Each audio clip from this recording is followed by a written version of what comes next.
Wake up, Jacob. This is the Israelite Prepper, and we just wanted to share a little live stream with you. But before we even get started, there's been a lot of little schedule changes and stuff like that. A friend of mine, following our show, I actually thought he was going to have a live stream today. I know normally he'll have it Tuesdays and Wednesdays, or Wednesdays and Thursdays. It depends. It depends. So he usually has it around Tuesdays, Wednesdays, something like that. So I changed this one to tomorrow night. And then I see he's not having one tonight. So I said, you know what, let me just put mine in there. Sorry I couldn't give you guys a bigger heads up. I would have loved to give you guys a bigger heads up, have a lot more people in there. But share the link. Share the link. Let people know. Get them on over here. We're just going to talk about romantic love in Israel. Now, for those who wondering what's it going to be about, now, the thing is, one thing I'm not going to do is I'm not going to beat up, hey, what's going on, Shalom, Jay Ontario. I'm not going to beat up on romance or anything like that, but we are going to put some things into perspective. We are. We're going to put some things in perspective. Shalom, shalom. Shalom, shalom. Sister Lenny. We're going to put some things in perspective when it comes to romance and Israel, right? Because sometimes I think some people go way far to the left and then some people go way far to the right. Let's try to get a little bit of perspective in here. Let's kind of get in the middle. Was there something you want to start off with first? No. Not at first, okay. Because now, when it comes to this concept of romantic love, this whole concept, I could say you can't spell romance without Rome. I mean, you can't spell romantic without Roman. But the thing is, I think that we kind of got that idea a little misconstrued. And what I mean is that in a way we've been sold a bill of goods and we think that romantic love is the end all be all. I think that's in some of our heads. We cut because we look at movie shows and sitcoms and read romantic novels and things like that, and we think that is the end all be all. That's love, And I think there's a misconception out there when it comes to that. But actually, there's a feeling. Actually, what we call romantic love, I think there's a feeling that goes along with it, and that was what you and I were researching. It was limerence, right? Yeah, we saw it on the show. Okay, saw it on the show. So what I'm going to do is I'm going to read what limerence is, right? Now, limerence, okay? Limerence, you guys look it up. It's a psychology. It's a state of being infatuated or obsessed with another person, typically experienced involuntarily and characterized by a strong desire for reciprocation of one's feelings, but not primarily for a sexual relationship. Limerence, okay? And that's just the, when we Google it right there. Then you have over there on good old trusty Wikipedia is the state of mind which results from a romantic attraction to another person and typically includes obsessive thoughts and fantasies and a desire to form or maintain a relationship with the object of love and have one's feelings reciprocated, right? So that pretty much agrees with the definition. It's the butterflies. Yeah. Those feelings of get the butterflies in the stomach and stuff like that. And so I'm not gonna poo-poo on that, okay? That's a good thing. Yeah. It helps us be attracted to one another. Mm-hmm. It helps us want to be close. It helps you want to be in a relationship and all that. But here's the thing. Now what we're gonna do is we're gonna do this in like two parts. We're gonna focus on the guys, and then we're gonna also focus on the ladies, right? So at first I wanna focus on the guys, and of course you can add anything you want to add too. Okay? So a couple things I want to focus on the guys, because a lot of times we have these lessons and things, we come out and we start focusing on the ladies and stuff like that. I'm gonna focus on the guys. Guys suffer from or get hit with limerence as well. It just usually comes visually. It usually comes visually. They look at the woman and how beautiful she is, how fair she is, her eyes, her lips, her body, her shape, everything's in the right place and all that, and we get limerence. We want a relationship with the person. Sometimes we guys, it gets sexual and things like that, but we have this whole idea that that's the person we want to get. Okay, it's the same thing when you had the Persian king Ahasuerus, and then Vashti, right? Mm-hmm. And he said, bring her out. Or you look at Esther chapter 1. He said, bring her out and show, basically, so we can show everybody, how beautiful she is or whatever. And of course, she refused and stuff like that. We fall in love with, those looks and things like that. That's why guys turn their head and they looking at women and all this other stuff. They get that. But I gotta tell you, guys, you've been hoodwinked. You've been bamboozled. You've been bilked, defrauded, swindled, fleeced, misled, burned, hornswoggled. Because we all know that sometimes when we go with the looks, how a woman looks only, things may change over time. Yeah. Things may change over time. Because sometimes we justify, right? Mm-hmm. She can't cook. But she look good though. She's not a good mother. But she look good. She has a horrible, horrible attitude. But she look good. You argue with her, you go back and forth. She's unsubmissive. But she look good. She look good. I mean, come on, she look good. You've been hoodwinked. That's when sometimes limericks kind of fall off. That's when someone someone who don't know, it's like you can say, oh, this person is beautiful, whatever, Mm-hmm. but the one who knows that, yeah, you don't know her. So it's kind of that. But you go ahead and add, you can jump in on some of that. Okay. That's why, at the end of the day, that's why you heard the advice, love is a choice. Mm-hmm. Okay? Actually, I had some wisdom from a guy a long, long time ago, right? He was talking about marriage, and he was an older guy. Mm-hmm. I was much younger, and he was like in his 60s or something. And we were talking about marriage, and he says, marriage is what happens after the honeymoon is over. Yes. Right? Because that's the true test, Mm-hmm. right? And he was saying marriage is what you do when all the warm and fuzzies go away. Right? Because a matter of fact, we off camera we were talking about limits, wax and wane. Right. Go ahead. Yeah, limerence, it's not something that's lasting. It waxes and it wanes. And I think sometimes women, they fall prey to this limerence because at the beginning of the relationship, everything is new and Yep. it's fresh and, Yep. oh, he's a little messy, but, it's okay. Mhm. He's nice. I really like him. Or, maybe you've seen he's had 15 jobs in the past 3 years.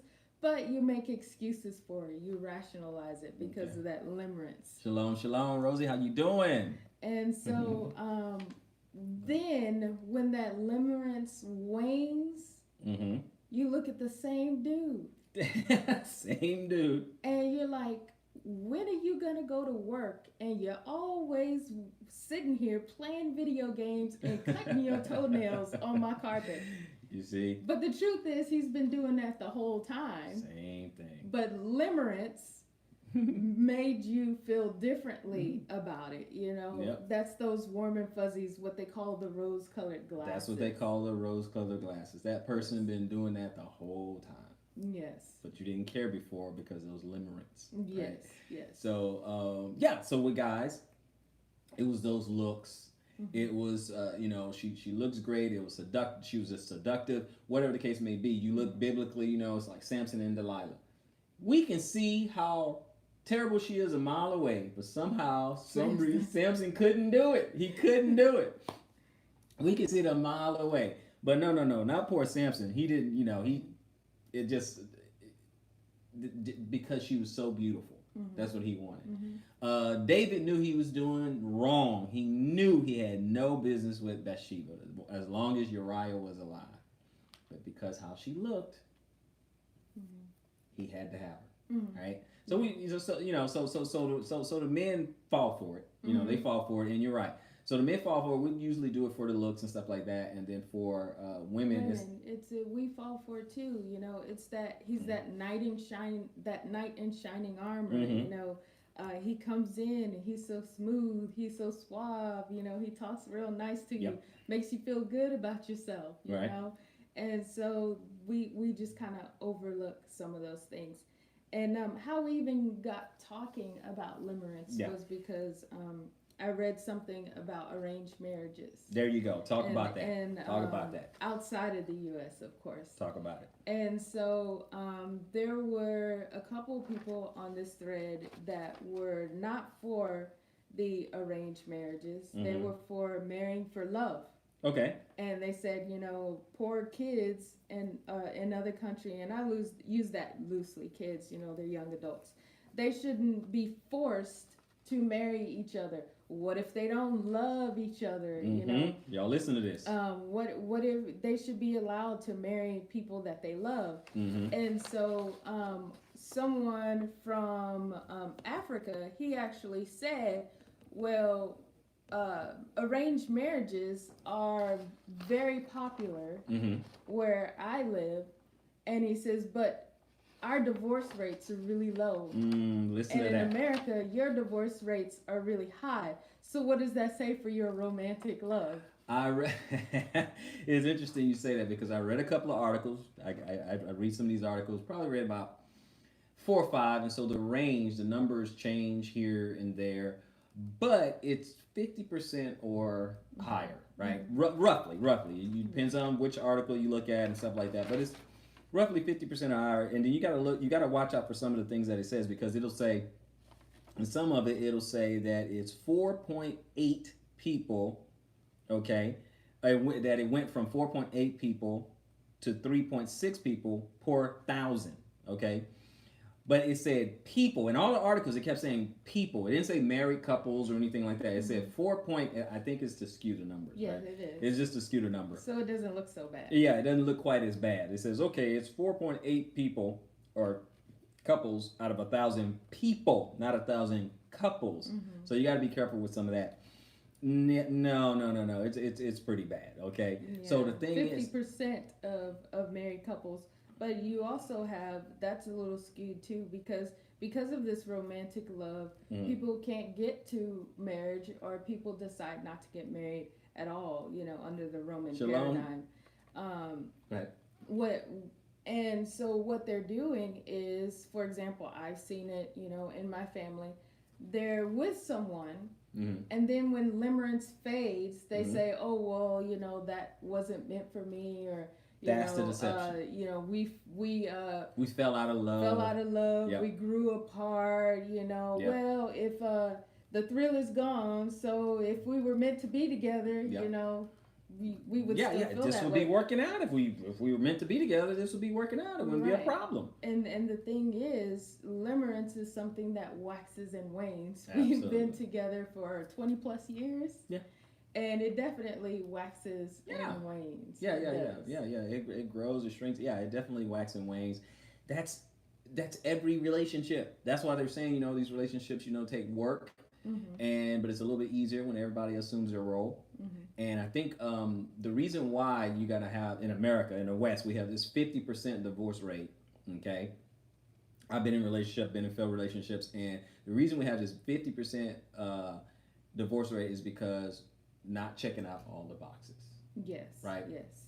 Now, if we go biblical, then it doesn't even take that much, but I'll talk about that in a minute. Excuse me. That doesn't make great TV. It's okay. I'll be okay. I just need to grab something to drink. I'll grab something in a minute. But the reason we have this 50% divorce rate is because not checking off the boxes, the proper boxes, not having a criteria like you were talking about. If we go to, you know what? I'm gonna stay on the male side. You see a woman. She looks great. Whatever. You're attracted to her or whatever. But you're not checking off some of the other boxes, right? So men of Israel. So if you want a woman who loves being a woman, who loves to play her role, you know, has no problem playing her role, who loves to be, you know, submissive, who can cook, who can clean, who can be a mother, who's who actually wants to, buy in and assimilate to you, whatever your criteria is, right? Right. What you have to do is you have to look past that initial attraction. The attraction is good, but you look past it and you say, okay, does are all these other things in place, right? So that's what you do. You look past that to see if all those things are in place. Here's why it's important.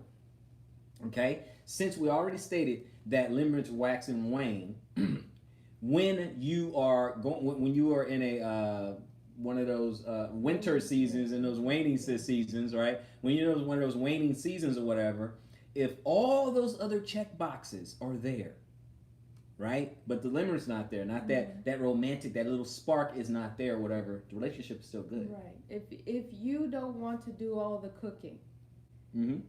then that needs to be one of the boxes that you check off, because when you're in one of those winters and you come home and she's waiting on you to start dinner, Right. you're not going to be very happy. You're not going to want to do that, right? Now, and we're just saying, we're just going for the male part. Yeah, we're saying in general, and the male then part. the same thing for females. You know, they need to make sure, yes, you have that initial excitement, he makes you feel good, but you also need to have your checklist, or what you mean when you say check off those boxes.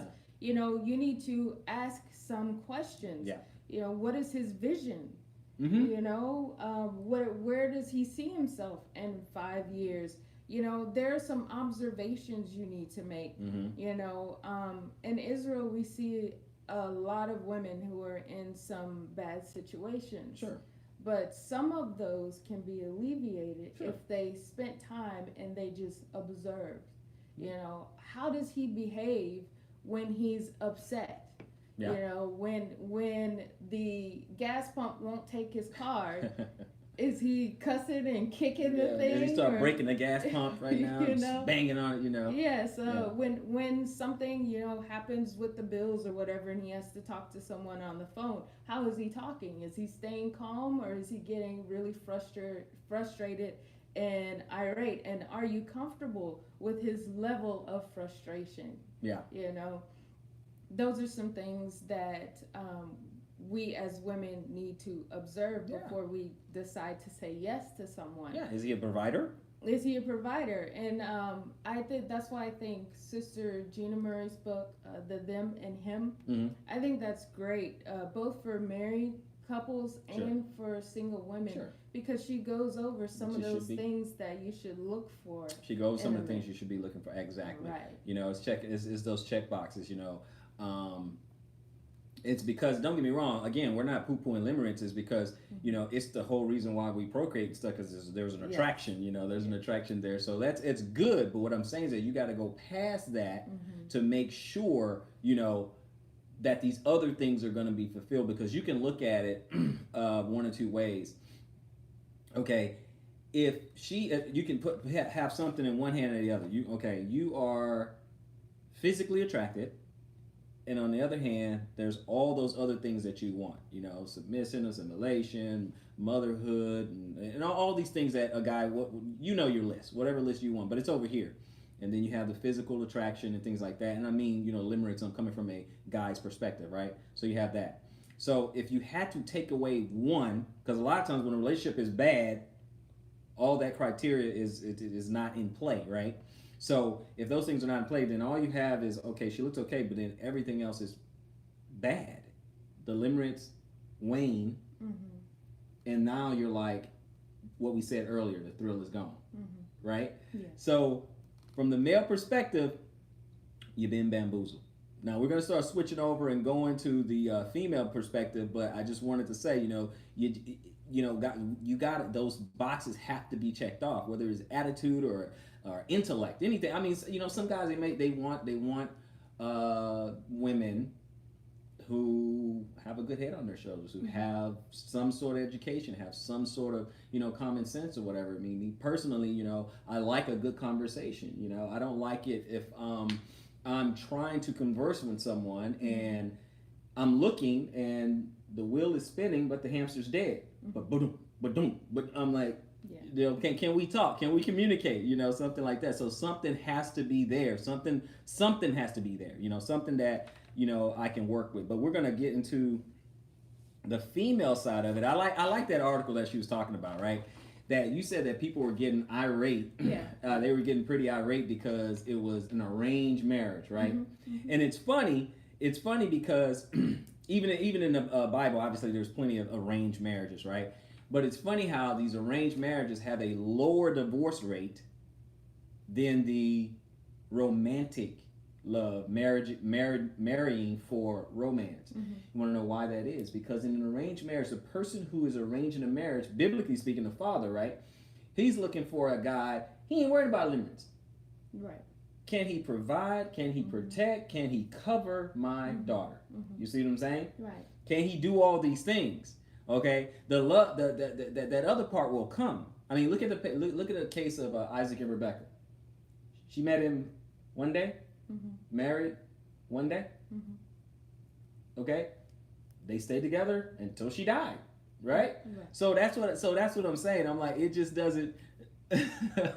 Rosie like the wheel is spinning, but the hamster's dead. Yeah. Like that. Yeah. But I'm sorry. I did someone I got to be able to have a conversation with them. But that's the thing. That's the thing where that's when we say, okay, love is a choice. Like for instance, when I just brought up Rebecca chose to love Isaac. You can't say she had all those warm butterflies or anything like the whole time or before she even met or anything like that. She did light it up her heart. She did do that. But what I'm saying is that marriage lasts from her meeting him day one until she died. You see what I'm saying? Right. So you can go one day or you can go 7 years, like Rachel and Leah, 7 years apiece. So anyway, let's get to the female perspective on that. I think I covered. You cover a lot of it. I covered it all. And you said where I like some of these things. You said that you mentioned the rose-colored glasses. You did. Okay, so when you first meet, but let's go back to that because I didn't do a lot of commentary on the female side of it. On the female because I know personally. Okay, some people know personally some people, and this couple they got married, and the husband, okay, not in the faith, at least not at the time, but not in the faith. He was, let's just say he liked to, play games and just have fun and and smoke and all that stuff, and the young lady wanted to marry him. And I didn't think it was a good idea. But that's what he did. They get married. Play games, sit around, smoke. That was it. But she was happy. At least she thought she was. Limerence. 5 years later, 6 years later, 7 years later, whatever, they're waning now. The feelings, right? Yes. The feelings are starting to wane now, like, oh my God. And guess what the complaint is? Sitting around, playing video games, smoking, things like that. That's the complaint. You see the difference? You see what I'm saying? That's the difference. At first, there was rose-colored glasses, and all was right with the world. Everything was great. Yeah. So did the guy change? No. No. But now we're complaining about the very same thing. So there's a saying that men marry women hoping that they won't change, and women marry men hoping that they will. So sometimes we make those concessions for those things we don't quite.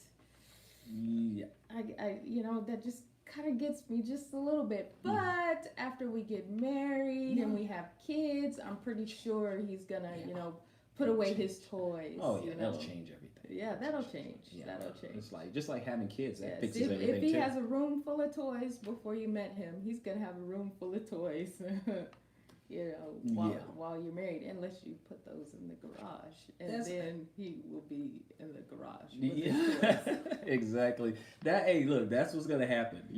Again, like I said, I'm not saying romantic love is a bad thing. It's okay to have those feelings because it's how we get closer to each other. It's how we want to be next to each other. It's how we want to touch each other, and all that. Yeah, we just need a little more than that. You need more. Yeah. Look behind it. Look behind it and be like, okay, what else? Okay, I like the physical attraction is there, or I love, his magnetism or whatever it is that you like about guys. Maybe you like the way he looks, way he carries himself, or whatever the case may be. His attitude. Maybe you like that. Maybe you like his intellect, whatever the case may be. But then look for all the other things, because that feeling waxes and wanes. Yes. It's For up me, it and was down. the attitude. It was the attitude. Yeah. Was that cocky or something? Yeah, you're pretty much an alpha male. So, well, hey, just being myself, But that that's what that's what it is. But see, the thing is, I when it came to you checked off a lot of boxes. Mm-hmm. That's what I look for. I look for check off a box. You check off enough boxes, you got me. It's good. You got me for that. So a lot of boxes and stuff like that. But you know what? I wish somebody had told us some of this stuff that we've learned over the years. Yeah, that would help you through a lot of those rough patches, because then you will lean into your commitment to your relationship and your marriage, and you will lean into the shared vision, and then that kind of helps you come back around to that limerence even sooner. Absolutely. Absolutely. I agree with that, because there's a book, I forgot the title of it, but it was talking about the marriage seasons, and that it goes through seasons, summer, spring, winter, fall, stuff like that.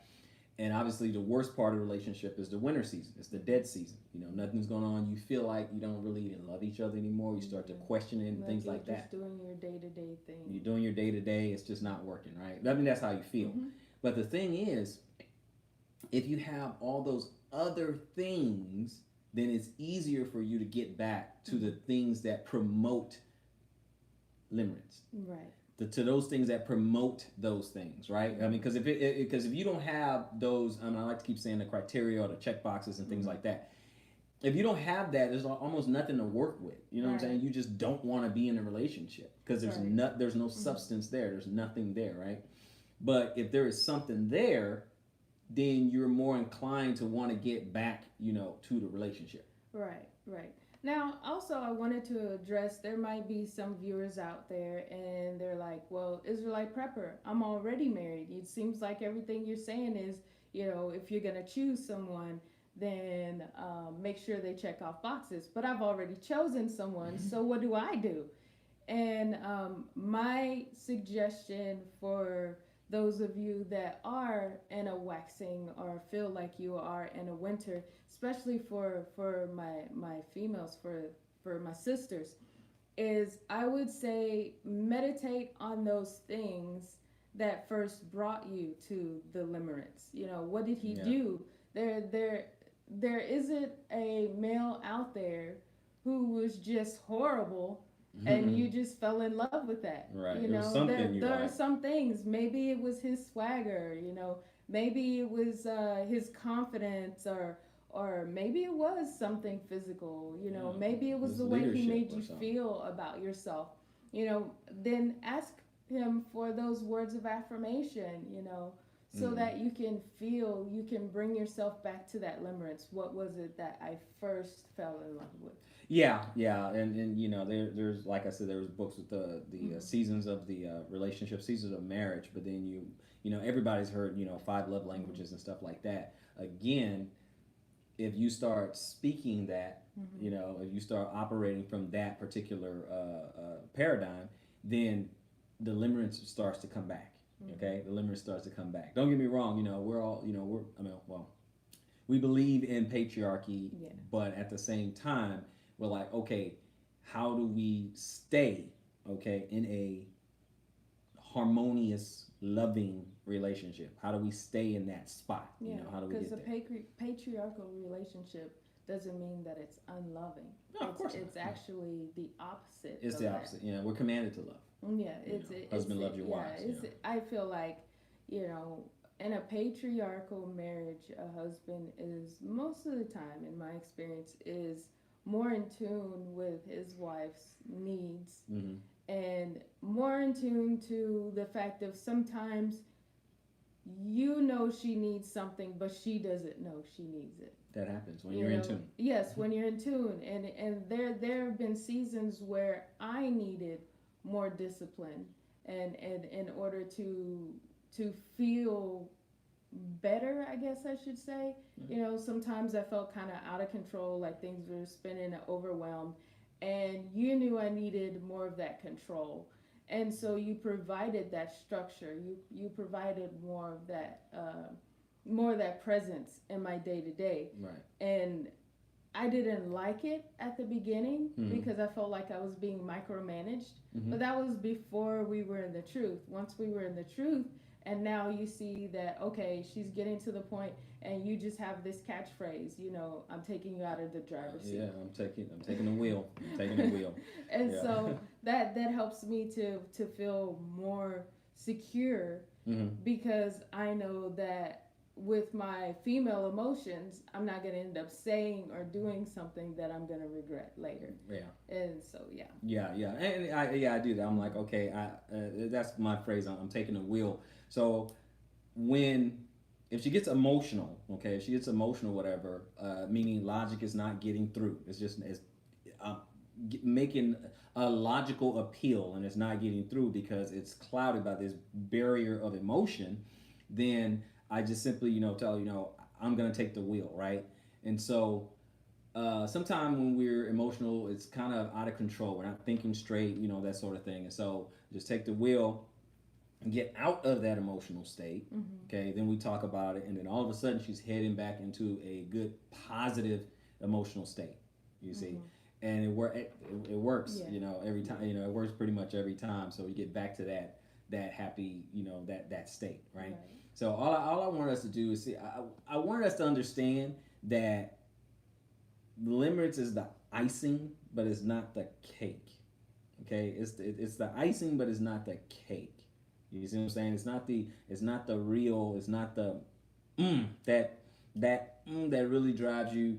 That really drives back home or whatever. I remember I asked you years ago one time. I'm like, we were just having a little conversation. What is it that what do you love about me? And it was all the little things that I thought would be like annoying or something. And she was just naming all these little things. Yeah. Or whatever, because it was more of the essence type thing, the substance. It was all of the things that you saw as flaws. Yeah, I'm like, okay. To me, in my head, she's naming it. I'm thinking flaw, and she was just like, no, this is the type of this is what I like about you. I like you, that kind of thing.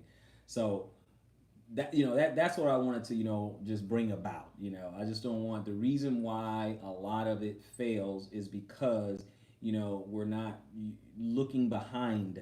Looking behind that initial, that initial emotion, that initial attraction, just make sure there's some substance behind it. Okay, it looks good, feels good, that's great, but if you want something to last, then something has to be behind it that's lasting. Yeah.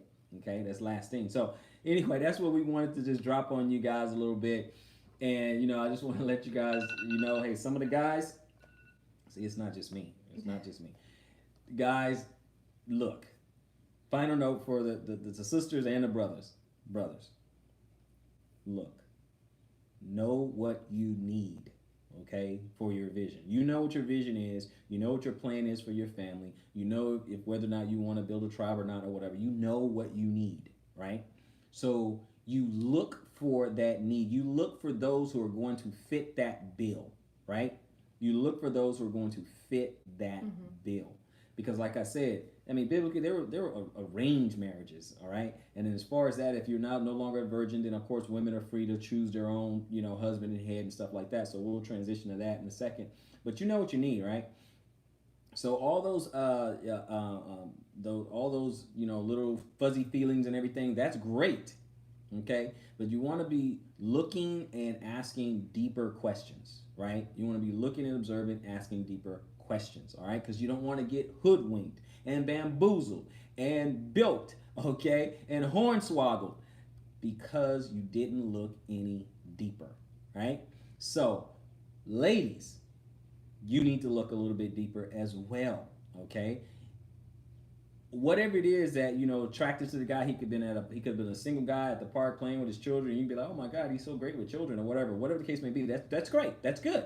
That's the good stuff. Okay, you want to be looking at those things too. You want to be looking at those deeper things, because when your feeling changes, when it kind of goes up and down or whatever. If anybody's been in a relationship, the feelings kind of go up and down and up and down.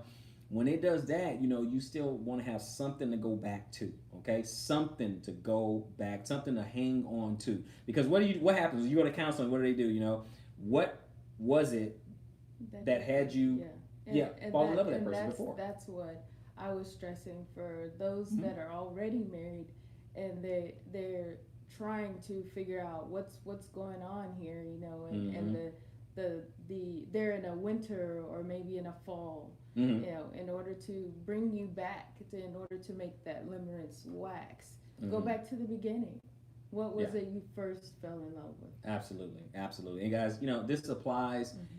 Monogamy, polygyny, it all still applies. Okay, I know some people, they might think that, well, that'll work for monogamy only or whatever. No, it works. Period. Okay, it works. Period. A man is still a man and a woman is still a woman. Exactly, same thing. Still same connections and everything. More women, and y'all bless him if he decides to take more than one of us on. Exactly. So but you just, and all I want us to do, as far as the guys, I want us to get our skills up to be able to love our wife. Why are we talking about this? Because the Bible does say, love your wife. Husband, love your wife. Husband, love your wife. Love over and over and over, right? So that's what we have, okay? So that's what we're trying to do. So, there's some skills that we want to do. Like, some guys out there, they're not equipped, okay? Some guys are not equipped. If they don't have, say, if you don't have enough patience, right? If you don't have enough patience or whatever, multiple wives may be a little hard for you. Because you got to kind of you're managing emotions, right? You're still the patriarch, but you still got to manage those emotions, those sort of things or whatever. And sometimes there's got to be a little recalibration or something like that. So, and it is work caring for and maintaining more than one wife, more than you would for a single wife, because not only are you loving her, there was one time we were told that men be students of your wives. Yeah. And what that means is you should know how she ticks. Yeah. I can't hide anything from you. If I'm feeling some type of way and you walk into the room, you'll say, okay, what's going on? And I say, oh, I'm good.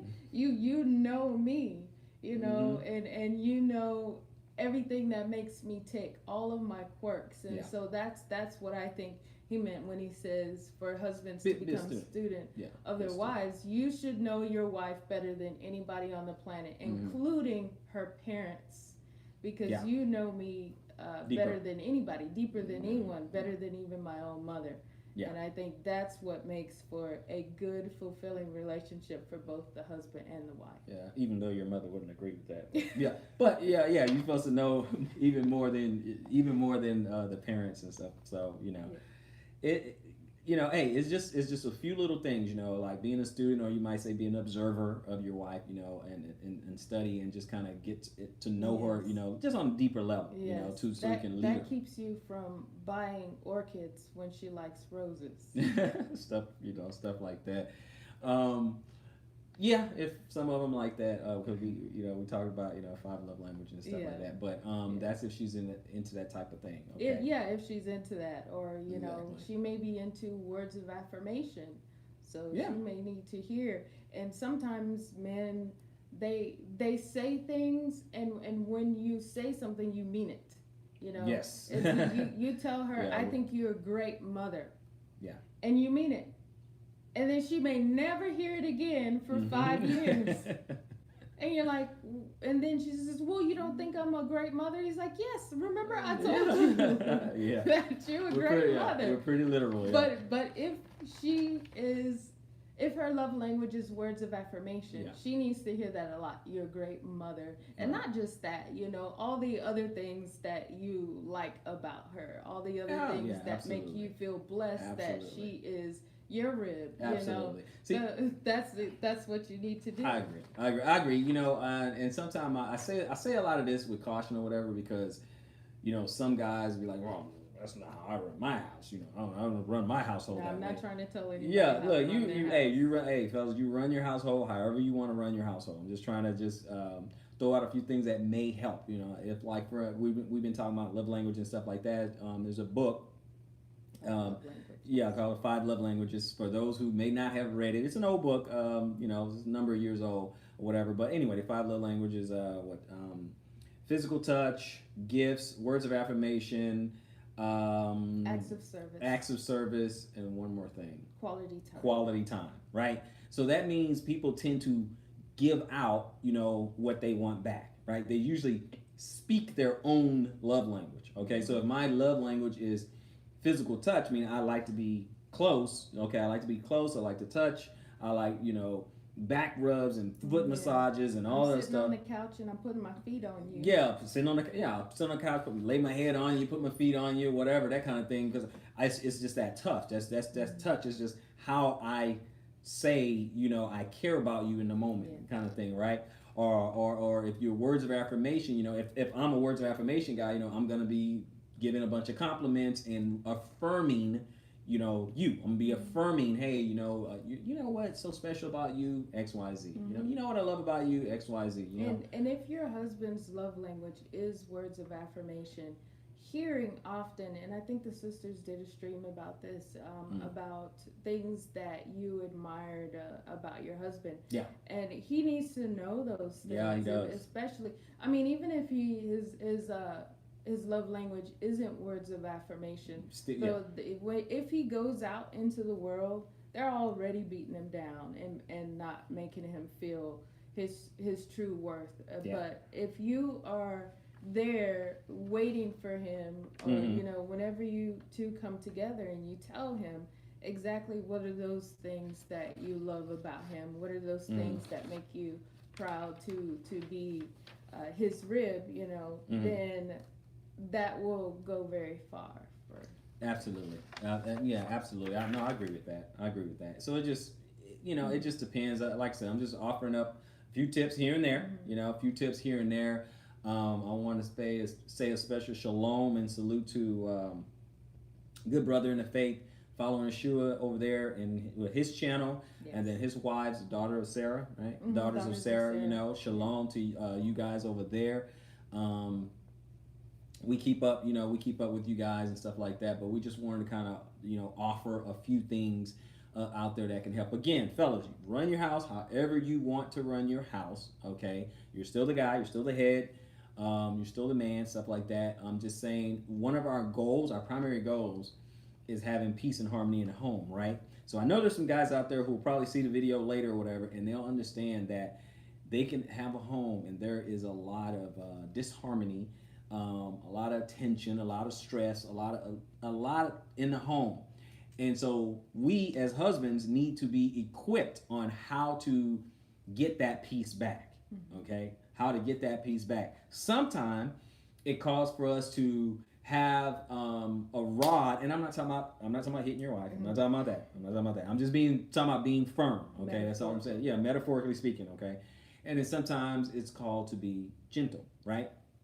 It just depends on the situation. Okay, it just depends on the situation. All right, so we're not talking about abuse. We're not ever talking about abuse. Okay, but I'm just saying that sometimes you got to be stern and firm, and you know, and sometimes you know. Got to be a little understanding, you know, deal with her as a weaker vessel kind of thing, you know. You got to, you know, have a little bit more patience, you know, like that. But that's what we wanted to do. We wanted to go ahead and just kind of give you guys a little information on that. Some things that we were actually talking about earlier this week, and I wanted to just do this live stream.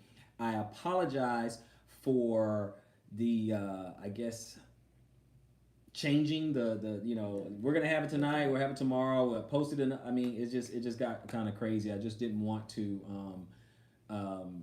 have a live stream at the same time, you know, as my brother in the faith would have a live stream. But hey, do me a big favor, okay? You guys have some thoughts. I want you guys to put it in the comment section down below. Share your thoughts. We want to hear from you guys. We want to hear what you guys have to say. Give me what you think. Comment, like, subscribe, tell everyone.